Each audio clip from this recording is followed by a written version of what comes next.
Bonjour à toutes et à tous. L'actualité de ce mardi 4 août 2026 s'articule autour des trois grands faits.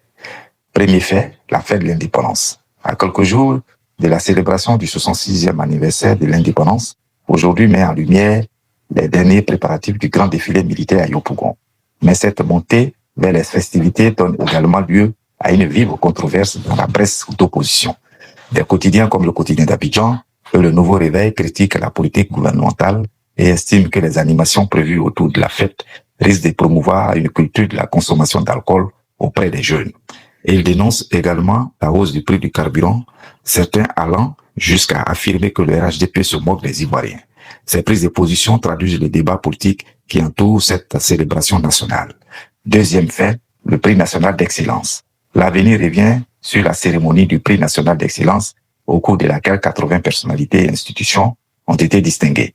Le président Alassane Ouattara y a réaffirmé que le travail ne fait que du bien, appelant les Ivoiriens à faire du mérite, de l'effort et de l'excellence les moteurs du développement du pays. De leur côté, plusieurs journaux de l'opposition portent un regard critique sur cette cérémonie. Ils estiment que les récompenses profiteraient principalement à des personnalités qu'ils présentent comme proches du RHDP ou du pouvoir. Ils s'interrogent également sur les critères de sélection des lauréats et appellent à davantage de la transparence dans le processus d'attribution des prix. Troisième fait, le sport.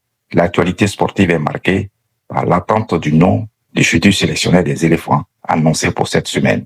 Les éléphantes disputent également un match décisif pour leur qualification, tandis que la Côte d'Ivoire connaît désormais ses adversaires à l'Afro-Basket U18.